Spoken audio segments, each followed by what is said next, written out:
Hello mga kayami, mga kaamiga. Ah, Mag-check lang ako sa aking mga halaman ha kasi hindi ko na napabayaan ko ng mga halaman ni Amiga at ni Yami. Kaya kawawa na sila, naglalakihan na walang tree. Okay. Masyal tayo sa aking halaman. Yan.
Okay mga kaamigo, mga kaamiga, mga andito ako sa aking tanim na papaya. Ayan, ang laki na.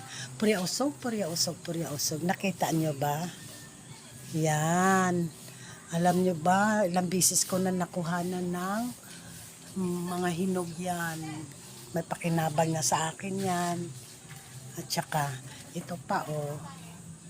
Yung isa ko pang tanim na papaya, ayan, namumunga na siya ng maliliit pa.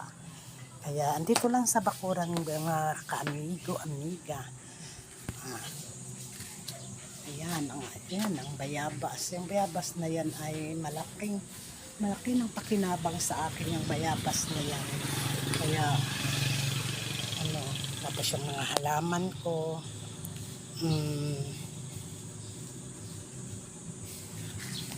yan ang aking mga halaman.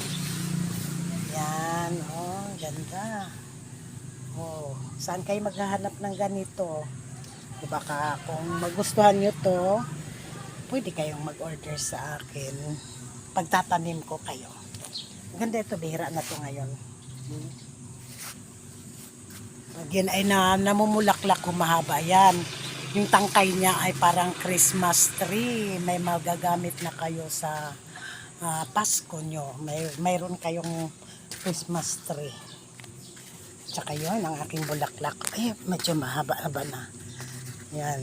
Sige, bye-bye mga kaamiga, amigo.